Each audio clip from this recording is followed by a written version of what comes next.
ao capítulo 6 do segundo livro dos Reis. E a partir do verso 1 até o verso de número 7, um acontecimento extraordinário da Bíblia Sagrada. Eu gostaria que você acompanhasse a leitura. Diz assim o texto sagrado: E disseram os filhos dos profetas a Eliseu: Eis que o lugar em que habitamos diante da tua face nos é estreito.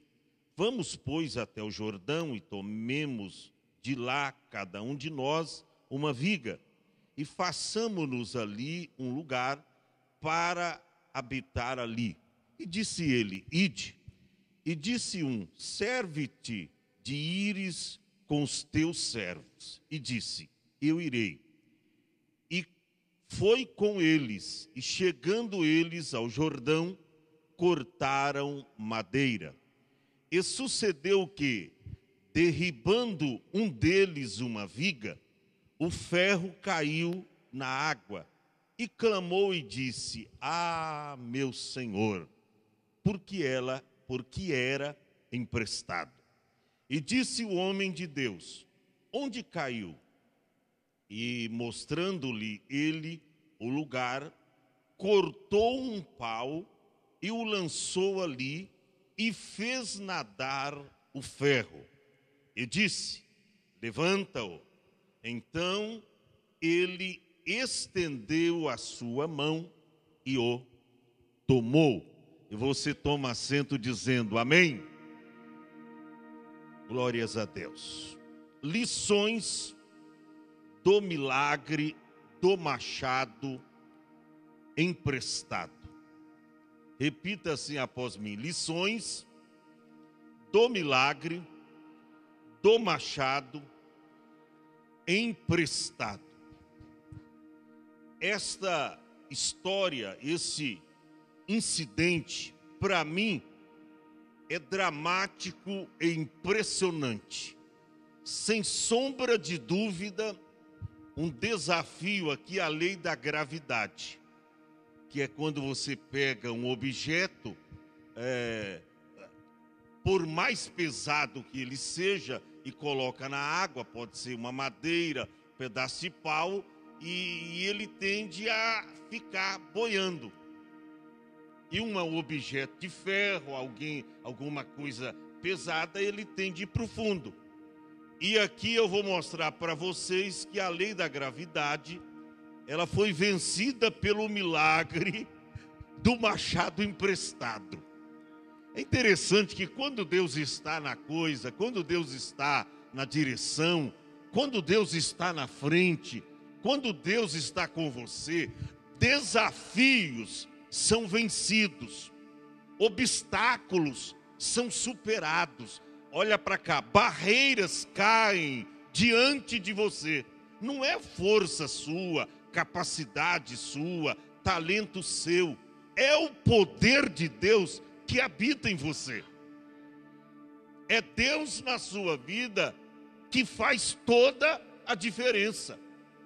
E aqui é purinho Deus na vida de Eliseu. Aliás, Eliseu, quando orou pedindo para Elias, diz: olha, eu até permito que você suba diante dos meus olhos e que você seja levado num redemoinho. Só que uma coisa eu quero te pedir antes. Eu quero porção dobrada, não do Espírito de Deus, porque tem gente que às vezes, olha, eu quero porção dobrada do Espírito Santo. Irmão, nenhuma porção você aguenta. Você aguenta uma porção, você já fica menino. Ele pediu porção dobrada do Espírito que estava em Elias, e ele recebeu, porque a Bíblia nos mostra que Elias, no seu ministério, ele realizou 7 grandes milagres. Eliseu, por sua vez, em todo o seu ministério, realizou 14 grandes milagres. E esse, o milagre do machado aqui, emprestado, é um desses grandes milagres que Eliseu operou. Por isso nosso tema, lições do milagre do machado emprestado. Quando você lê esse texto aqui, você vai ver que a escola dos profetas, o Instituto Bíblico de Eliseu, estava em pleno desenvolvimento, só crescendo, só crescendo.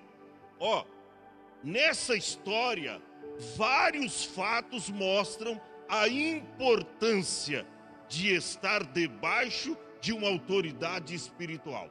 É o que está inserido nesse texto. Ai desse moço aqui, se não tivesse um líder.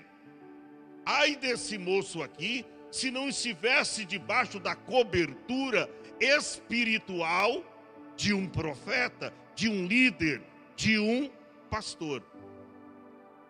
Vemos também atitudes corretas dos discípulos envolvidos. Por quê? Porque ser discípulo significa seguir a instrução do seu mestre. Ser discípulo é você ser parecido com o seu mestre. É você estar debaixo da tutela, da liderança do seu líder e fazer conforme a sua palavra. É importante saber disso. E aqui eu vejo 5 preciosas lições fundamentais nesse texto. A primeira lição é a necessidade de crescimento. Está no versículo 1. Quando os filhos dos profetas chegaram a Eliseu e disseram: olha, eis que o lugar em que habitamos diante da tua face nos é estreito. Primeira coisa que eu vejo aqui é a necessidade premente do crescimento. A necessidade de crescer. Sabe que tem gente que parece que não cresce. Até espiritualmente falando, ele fica na igreja 20 anos, sempre catatauzinho, sempre pequeno. Ô irmão, a recomendação da Bíblia é para crescer. Pedro escreveu dizendo, ó, na sua epístola: antes crescei na graça e no conhecimento de nosso Senhor e Salvador Jesus Cristo. Crescer em conjunto, porque se cresce só na graça, mas não cresce no conhecimento, fica cabeçudo.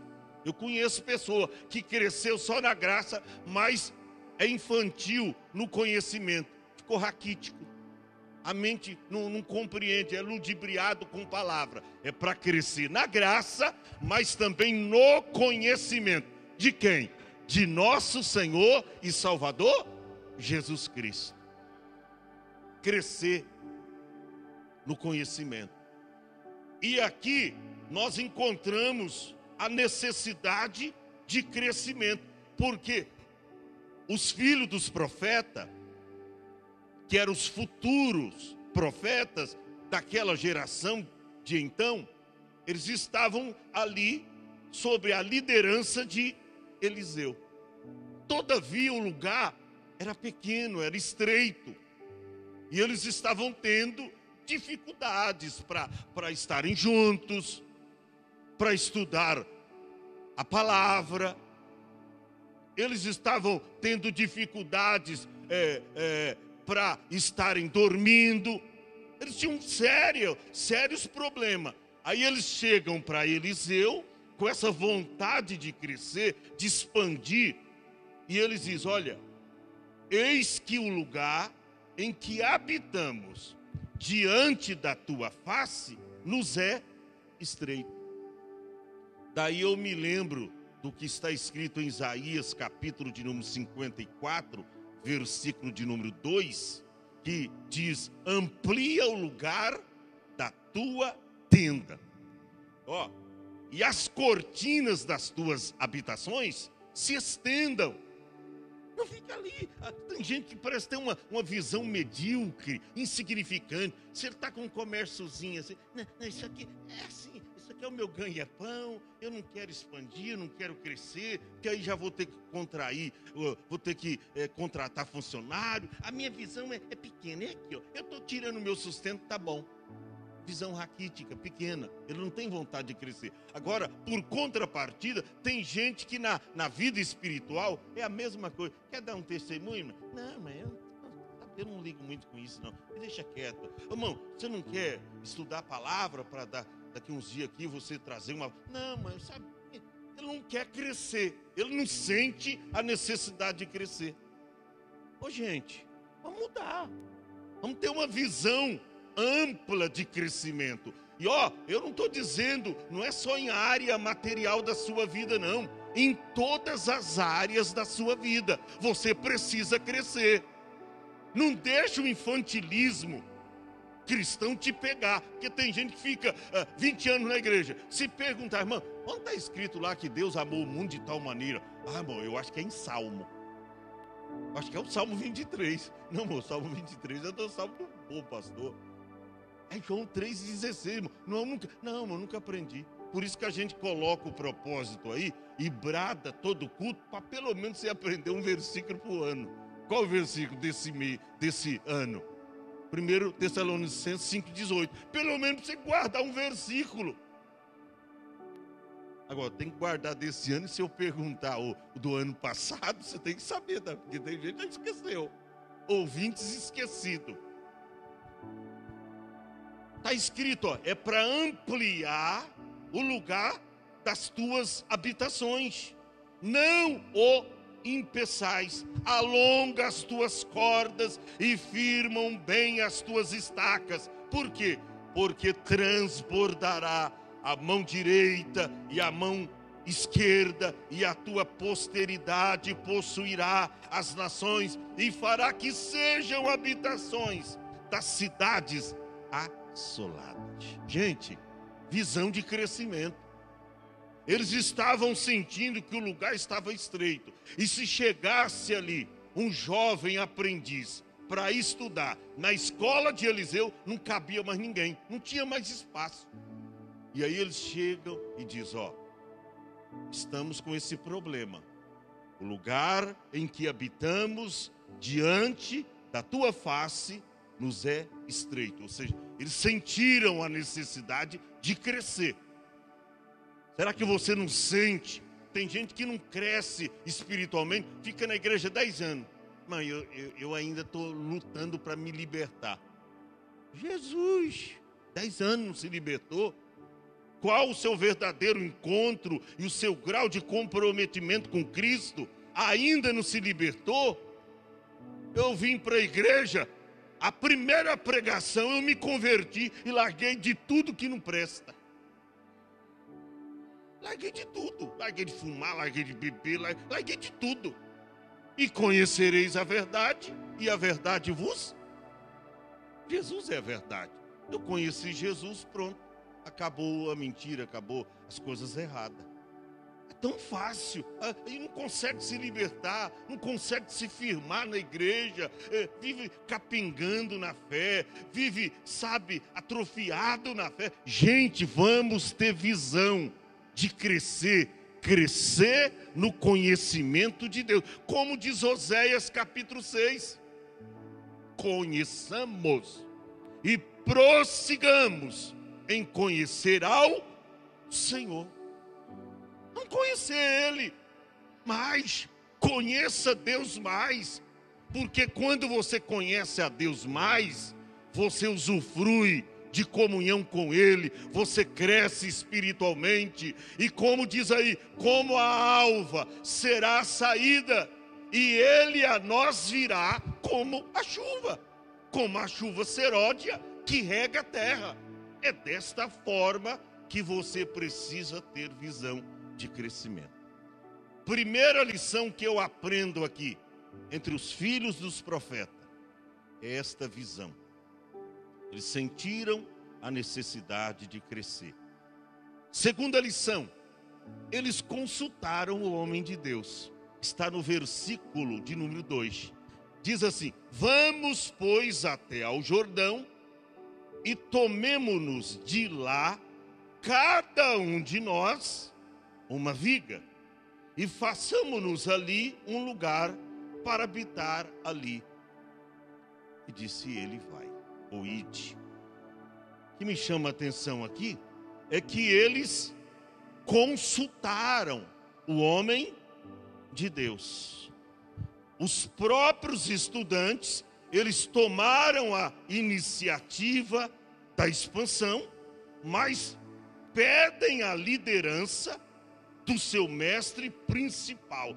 Eles pedem o aval. E eu sempre digo, nada se faz sem o aval do homem de Deus. Nada se faz. Você quer fazer um culto ao ar livre? Fala com o homem de Deus, mesmo que ele não vá com você. Fale com ele, pede o aval. Você vai visitar uma denominação, não é dia de culto na sua igreja? Ah, não é dia de culto, eu não preciso falar para o meu pastor. Pede o aval.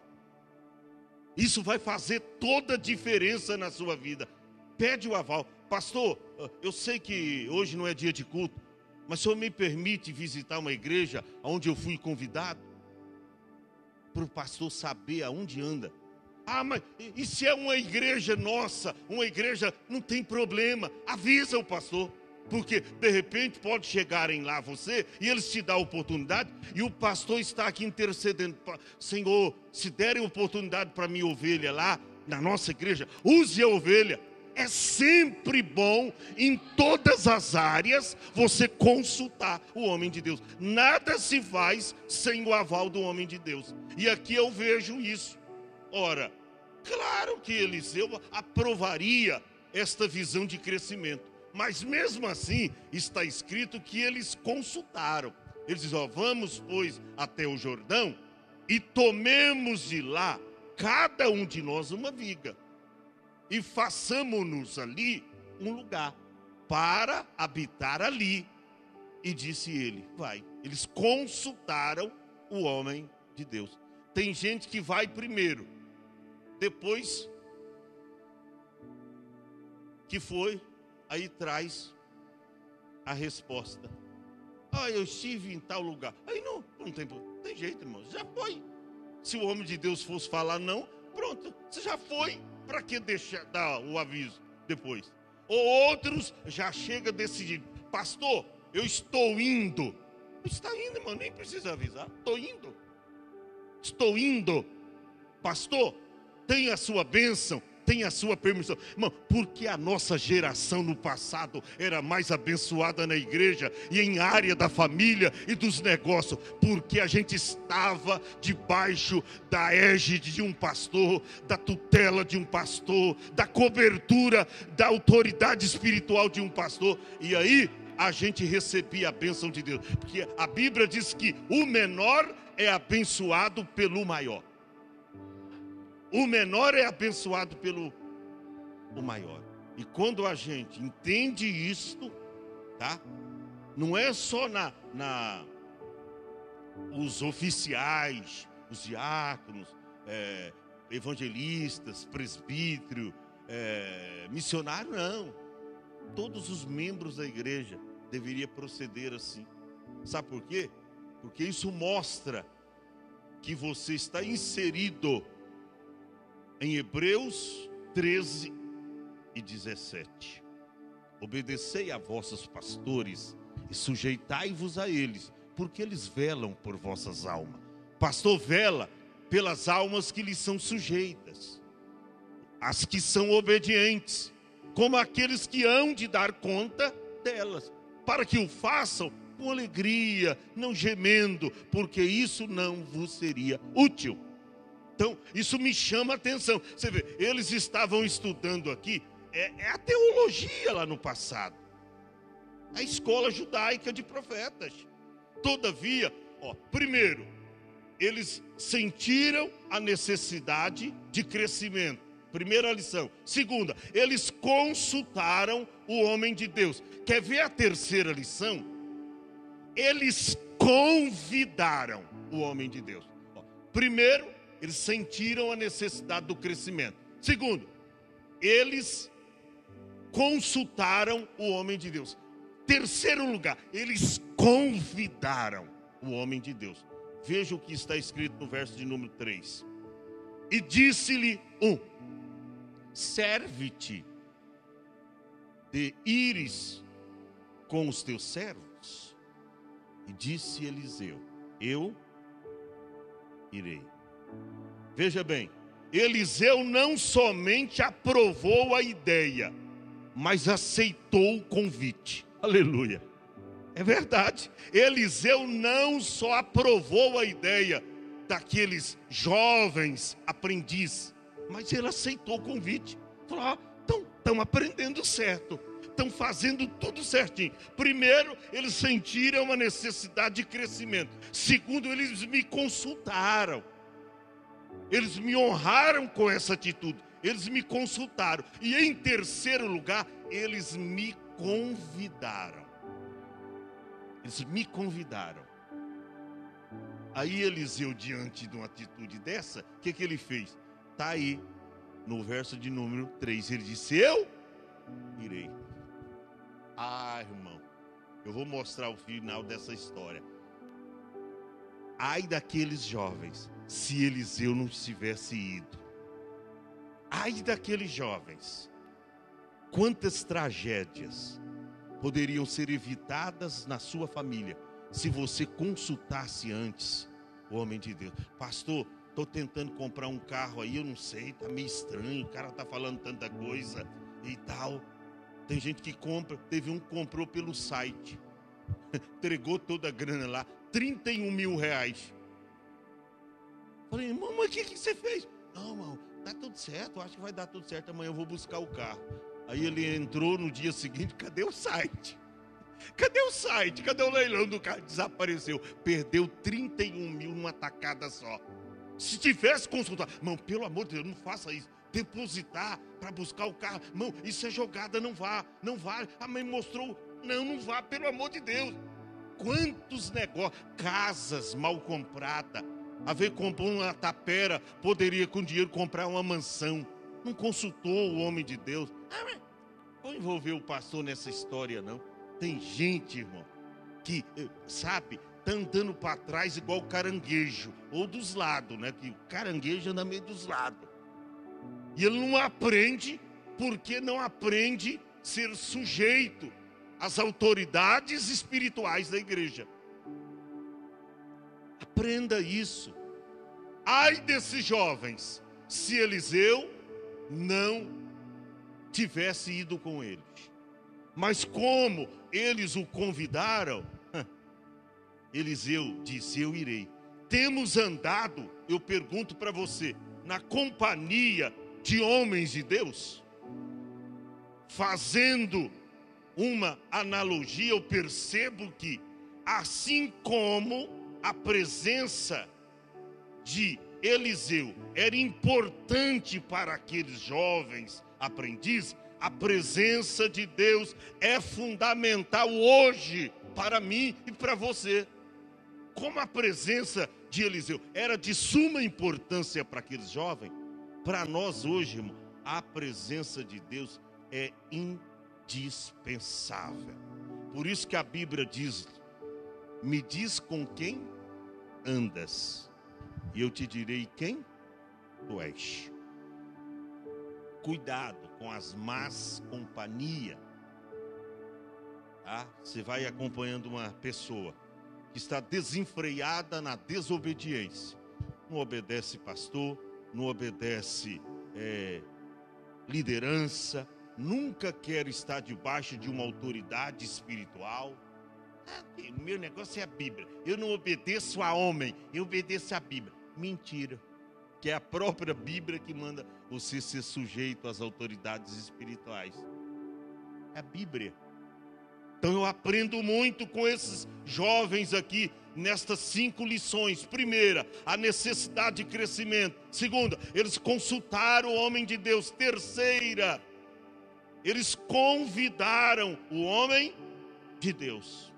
E a quarta, a execução do serviço diante da face do homem de Deus. Verso seguinte mostra, no verso 4, e foi com eles. E chegando eles ao Jordão, o que eles fizeram? Cortaram madeira. Eliseu foi. Ele não somente aprovou a ideia, como ele aceitou o convite.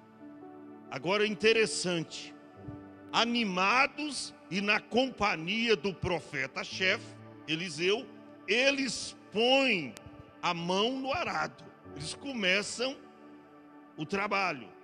Todos deixaram suas leituras diárias ali, deixaram tudo, deixaram suas orações, suas meditações, suas aulas, para fazer o quê? Para derrubar árvores, para apanhar madeiras, os quais eles então, com aquelas madeiras, eles edificariam uma casa nova. Ou seja, nesse versículo a gente vê que eles mostraram indústria, fabricação. Eles dizem, não, nós vamos ampliar a nossa casa, o lugar que nós habitamos, nós residimos, nós vamos ampliar esse negócio. Sabe que tem crente que na igreja, na questão do zelo da casa de Deus, a casa pode cair até sobre a cabeça dele, não está nem aí. Eu não sei. Deus, para que Deus precisa do melhor aqui?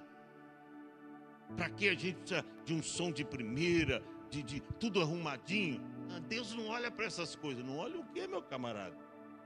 Então vai discutir com Deus lá, quando ele deu a determinação primeiro para Davi. Ele queria tanto construir o templo, mas as mãos estavam manchadas de sangue. Deus disse, não, é o teu filho, Salomão, que vai fazer. Mas deu toda a lista, os materiais. Era ouro, tudo de primeira. Foram construir lá, irmão, tudo de primeira. Porque para Deus, a gente tem que dar o nosso melhor. Para Deus é melhor. A gente pode ficar com um de segunda, mas Deus é melhor. Só que quando você dá o teu melhor para Deus, Ele te dá também o melhor para você. Você não vai ficar com nada de segunda, não. Mas primeiro cumprindo o que diz a Bíblia, Mateus 6:33. Antes buscai primeiro, dá prioridade o quê? O reino de Deus e a sua justiça. Agora as demais coisas, Deus vai te acrescentar quando você está buscando o reino de Deus em primeiro lugar. Então eles chegaram lá e eles colocaram a mão ao trabalho. Não eram jovens desanimados. Não, eles mostraram indústria. Cada um de nós tomemos de lá uma viga. Isso me chamou a atenção. Porque eles dizem, vamos até o Jordão e tomamos de lá vigas. Cada um de nós. Ou seja, ninguém ficaria ocioso. Pelo menos cada um ia tomar uma viga. Está acompanhando o texto, filho? Olha aí. Cada um deles iam tomar uma viga. Ou seja, tinha um trabalho, tinha uma função. Você já pensou na igreja se todos fossem dizimistas? Sabe por quê? Tem gente que aconteceu algum problema em outro lugar e ele deixou de ser dizimista. Eu não consigo mais ser dizimista. Espera aí, irmão. Seu compromisso é com o homem ou seu compromisso é com Deus? Porque você passou numa denominação e lá você teve algumas decepções. Agora você... Não, vamos parar com esse negócio. Quando seu coração está na obra, você quer expandir, você quer que a tua igreja fique bonita, você quer que a sua igreja cresça. Não tem esse negócio, eu sofri tanta decepção. É igual a mulher, teve decepção no primeiro casamento, vai ficar solteira para a vida toda? Meu irmão, tem um príncipe aí, minha irmã, te esperando. Pare com isso. A minha mãe com 80 e tanto ainda está falando de casar. Eu digo, peraí, velho, põe a mão no freio, põe o pé no freio. Pai 90 anos está querendo casar. É um direito dela, ela é viúva. Sim ou não? Irmão, nunca se dá por vencida de ser feliz. Mas não, eu tenho até medo de ver homem, porque eu fui infeliz no meu primeiro relacionamento. Cruz credo. Para com isso, mano. Aleluia. Deixa Deus preparar alguém especial para você. É só você agora não fazer a escolha por si só, mas como Ló pensou que estava escolhendo a melhor parte, foi parar lá em Sodoma. Ô irmão, deixa Deus escolher para você. Faz como Isaac, que quando Rebeca chegou, o que Isaac estava fazendo? Estava na internet? Estava no Facebook? Não, Isaac estava no campo orando. Aleluia. De repente, vem lá aquela linda donzela e é apresentado para Isaac, Rebeca. Aleluia. Oh, irmão, é dessa forma.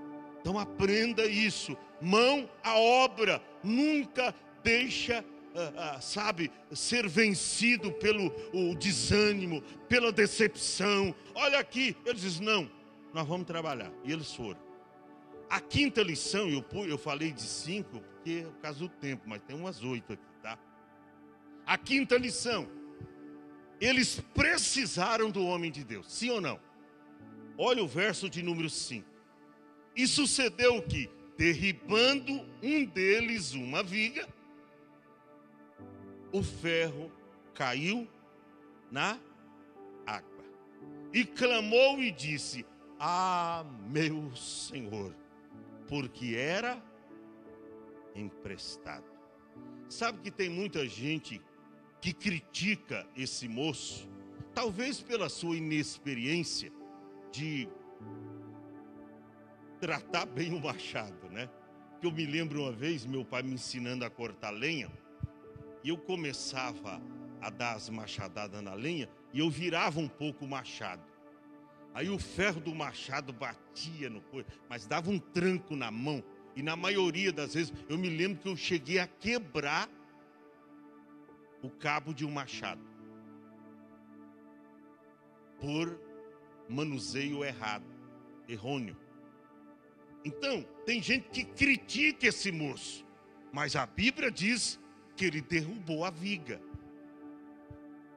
A gente não pode esquecer, ele não estava ocioso, ele estava trabalhando. O machado era emprestado, mas a Bíblia diz que ele estava na execução do trabalho e derribando uma viga. Ou seja, ele perdeu o ferro do machado, mas trabalhando. Não estava na internet, não estava numa vida esplêndida, ele estava trabalhando. Eu pergunto para você, aonde é que você perdeu o ferro do machado? Foi naquele descuido espiritual? Foi naquela rodinha de murmuradores que a Bíblia diz no Salmo 1, para você fugir de rodinha de escarnecedores, de murmuradores? Foi lá que o ferro do machado se perdeu? Ou você estava na batalha, na guerra? Porque se você está na guerra, tem justificativa. Se você está no trabalho operante, tem justificativa. Alguém quer criticar esse moço, tá vendo? Além do machado ser emprestado, não sabe, não conhece o manuseio do machado. Tá vendo? Critica. Mas a Bíblia diz que ele derrubou a viga. Aleluia. A Bíblia diz que ele derrubou a viga. E um deles, derribando uma viga, o ferro caiu na água. Ele derrubou. Não sei quantas machadadas ele deu ali naquele pau, mas ele derrubou. Ele derrubou. Então não vamos criticar, tá? Não vamos criticar alguém por isso. O fulano de tal tropeçou novamente, mas tem talento. Mas fulano de tal, novamente caiu o ferro do machado. Caiu, mas Deus é poderoso para levantá-lo. Caiu, mas Deus é poderoso para colocá-lo de pé. Caiu, mas na presença do Senhor. Caiu, mas estava cantando. Caiu, mas estava trabalhando para Deus. O pior é quando está ocioso. Aí vem a tentação, pum, te tira do foco. Então não critica alguém por ser inexperiente e por usar uma ferramenta emprestada. Sabe por quê? Porque tudo que a gente tem é emprestado. pastor, tem um dom maravilhoso. Você tem dom? Esse dom é de Deus. Ah, mas a pregação não é sua, é emprestada. A pregação é de Deus. Pastor, mas eu tenho um talento de orar para as pessoas. Na hora Jesus cura. Esse talento não é seu. Quem deu foi Deus. Esse talento é emprestado. Pastor, olha, quando o Senhor me dá a oportunidade, eu tenho uma graça, dá vontade de pregar até 2, 3 horas. Eu tenho um talento. Não é você, é Deus. É um talento que Deus te deu, mas é ferramenta emprestada. Quando Ele quiser, opa! É emprestado. Tudo que a gente tem é emprestado. Tem gente se vangloriando, às vezes se colocando num pedestal de glória, status, achando que é isso. Não, você não é nada. Eu já vi aí muitos com milhões de visualizações no YouTube. Canal de milhões e milhões aí. De repente o cara achar que é alguma coisa e sucumbe, cai no descrédito e no pecado. Sabe por quê? Porque quando você acha que é, você não é. Agora, quando você acha que não é, Deus te faz ser. É toda a diferença. Isso me chama a atenção, que eles precisaram do homem de Deus. Por quê? Porque quando caiu o ferro do machado, aí que o moço deu as contas. Diz, poxa, eu peguei do vizinho. Não é triste, irmão, quando você pega alguma coisa emprestada? Sabe que uma coisa que eu não gosto de pedir é carro emprestado. Parece que quando você pede um carro emprestado, de repente vem um motoqueiro, pum, no carro. Poxa, o carro não é meu. Aí pronto, você tem que, sabe, é complicado. Pedir uma coisa emprestada e de repente cai e quebra. Você pede um objeto emprestado, uma ferramenta. Tudo é complicado quando você pede alguma coisa emprestada. Até dinheiro, quando você não tem de onde tirar para devolver. O negócio é complicado. E aí, o moço trabalhando, aquele todo vapor, aquele dinamismo, aquela vontade. Ele dá a última machadada na madeira. A madeira cai. E ela caindo lá, cai na água a madeira, ela fica boiando. Mas o ferro do machado vai lá pro fundo. E agora? Só que o que me chama a atenção, que ele não foi para os colegas, os outros aprendizes. Ele foi para aquele que tinha autoridade espiritual sobre ele. Ele vai até ao homem de Deus. Homem de Deus. Caiu o ferro do machado. Era emprestado, meu Senhor. Eu tomei emprestado. Porque é uma ferramenta que eu não uso normalmente. Minha ferramenta é a Bíblia. Minha ferramenta, eu estou estudando aqui para ser profeta. Eu tomei emprestado lá com o vizinho do meu pai. E olha, irmão, sabia que ferro de machado, naquela época, era uma ferramenta raríssima.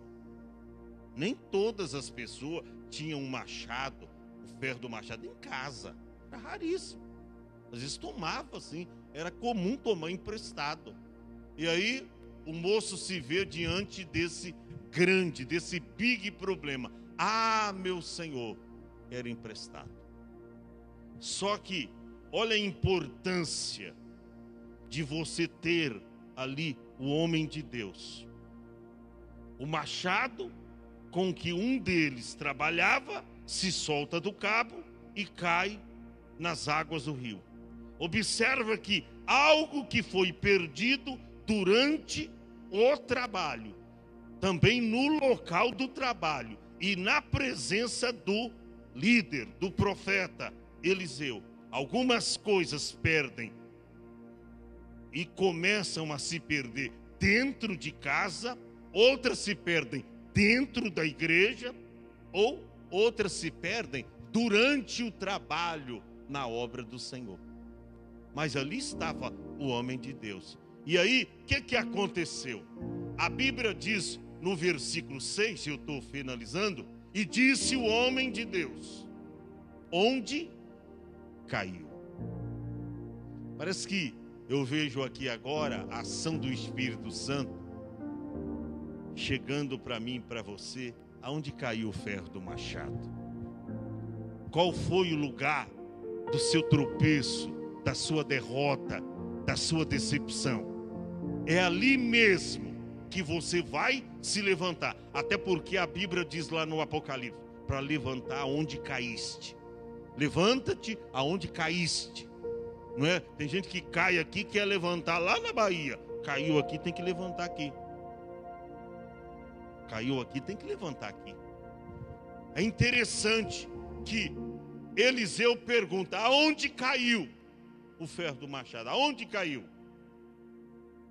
E esse moço foi preciso. Ele não titubeou. E mostrando-lhe ele o lugar. Ele mostra. Sabe por que você não consegue se restabelecer, se restaurar? Você nunca mostra o lugar. Tem gente que sabe que não admite que está errado, que errou, que falhou. Não, sabe, você tem que admitir o seu erro. Você tem que reconhecer que fracassou, que em algum momento do seu ministério, da sua vida, você sucumbiu na fé, você foi pela onda de outras pessoas. Sabe que tem gente que tem tudo para crescer também no ministério, mas não cresce porque vai na onda de alguém e sabe, fica raquítico o seu ministério. Aonde caiu o ferro do machado? Quando Eliseu pergunta, o moço prontamente responde, mostrando-lhe ele o lugar. Foi aqui, ó. Foi bem aqui. Eu estava aqui quando eu dei a última machadada na viga. A viga caiu aqui e o ferro do machado caiu bem aqui. Ele mostrou o lugar. Dá para você, pastor, mas o Espírito Santo sabe. Deus sabe de tudo, sabe? Ele quer que você confesse.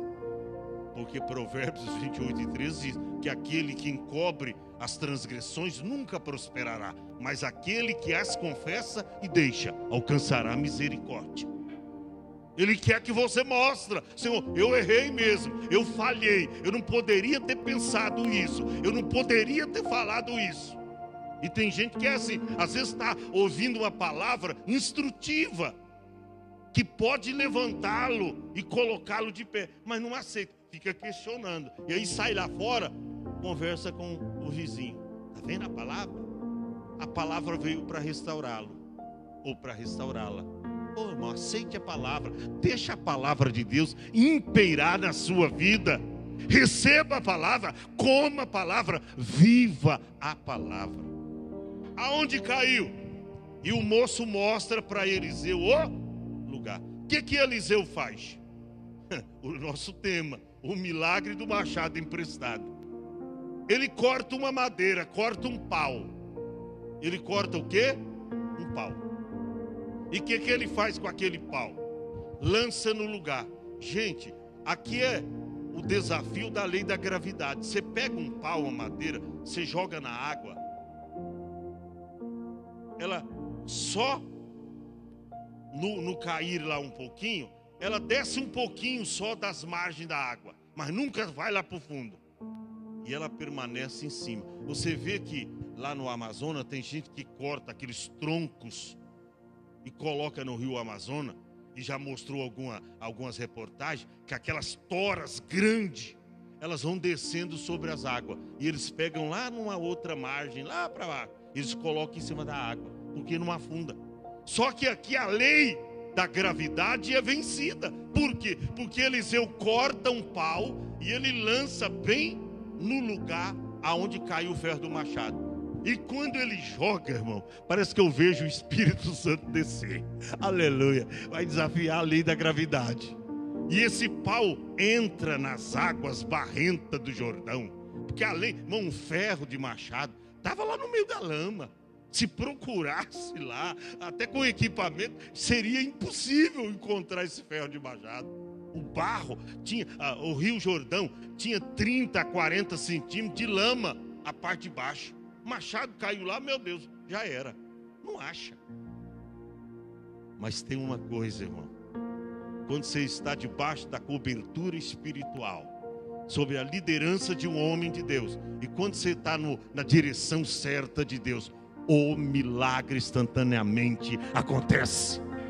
Eliseu cortou o pau e ele mostrou o lugar. Ele diz: é aqui, ó. E ele joga. Quando ele joga, parece que o Espírito Santo desce para conduzir aquele pau, aquele pedaço de pau, para tocar. Porque o pau tocou no ferro. E ó, vai lá para o fundo aquele pedaço de pau. E aí, certamente toca no ferro. E a Bíblia diz que o machado, que não era o cabo, era o ferro do machado, fez o quê? Nadou. O que é nadar? Ficou boiando assim. Já pensou ferro de machado? Boiando. Isso é um milagre instantâneo. Isso é um milagre poderoso. É isso que Deus vai fazer na sua vida. E aqui a gente aprende lições do milagre do machado emprestado. Primeiro você tem que admitir que tudo que nós temos é emprestado. Sabe aquela casa que você mora lá? Não é sua, ela é emprestada. Mas como Deus não quer ter uma casa sem alguém cuidando dela, um dia, algum tempo atrás, Ele te chamou e disse: está vendo essa chave aqui? Ô Senhor, chave bonita. Essa chave aqui é dessa casa, eu estou te dando para morar. Mas lembre-se que foi eu que te dei. Ó, tá vendo esse carro aí? Senhor, que maravilha, hein? De quem é? Ó, a partir de hoje, estou entregando para você ser o motorista dele. É teu. Mas não esqueça que foi eu que te dei.